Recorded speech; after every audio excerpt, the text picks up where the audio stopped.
தினமொரு வசனம். யோசுவா 1:9. நான் உனக்கு கட்டளையிடவில்லையா?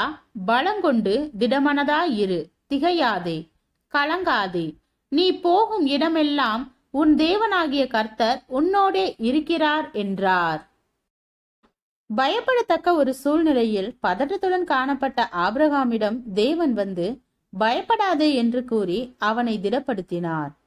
கலங்கவும் திகைக்கவும் தக்க ஒரு சூழ்நிலையில் நின்ற யோசுவாவிடம் தேவன் வந்து கலங்காதே என்று கூறி அவனை உற்சாகப்படுத்தி ஊக்கமாக நிற்கச் செய்தார்.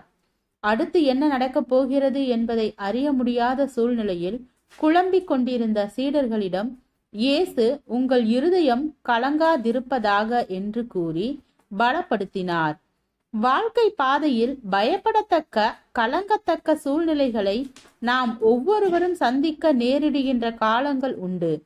ஆனால் தேவன் நம்முடைய பயத்தையும் கலக்கத்தையும் நீக்கி அமைதியையும் மனபலத்தையும் அருளுகின்றார். ஆனால் அதை எப்போது நமக்கு செய்வார் என்பதையும் நாம் அறிந்து கொள்ளுதல் அவசியம். ஆபிரகாம், யோசுவா போன்றோர் தங்கள் வாழ்க்கையை தேவனுக்கு ஒப்பு கொடுத்து அவருக்காக வாழ்கின்ற ஒரு வாழ்க்கைக்குள் தங்களை ஈடுபடுத்தி இருந்தார்கள். தேவ நோக்கத்தையும் விருப்பத்தையும் நிறைவேற்றுவதற்காக தாங்கள் இருக்கிறோம் என்ற உணர்வோடு அவர்கள் நின்று கொண்டிருந்தனர். எனவே தேவன் அவர்களின் இக்கட்டான நிலைகளில் அவர்களின் பயத்தை நீக்கி கலக்கத்தை அகற்றி திடப்படுத்தி நிறுத்த தீவிரமாயிருந்தார். தேவன் நம்முடைய உறவையும் உடனிருப்பையும் நமக்கு தந்துதான் நம்முடைய பயத்தையும் திகிலையும் நம்மை விட்டு நீக்க முடியும். தேவனுக்காகவும் அவருடைய விருப்பங்களுக்காகவும் வாழ்வதற்கு முன் வருகின்றவர்களோடு தான் தேவன் உடனிருப்பார். அவர் நம்மோடு இருப்பதை நாம் உணர்கின்ற போது நம்முடைய பயங்கள் பறந்து போகும். எனவே தேவ உறவுடன் வாழ்வதே நம்முடைய பிரதான இலக்காக வேண்டும்.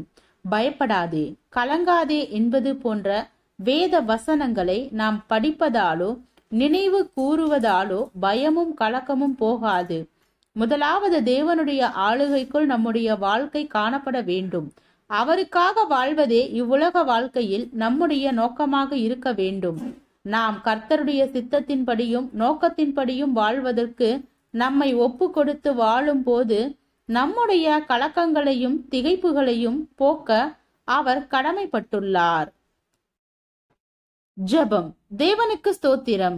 தேவனே, நாங்கள் எங்களுடைய வாழ்க்கையில் பயமும் தயக்கமுமின்றி தேவ சித்தத்தின்படி வாழ கிருபை பாராட்டும். ஆமீன்.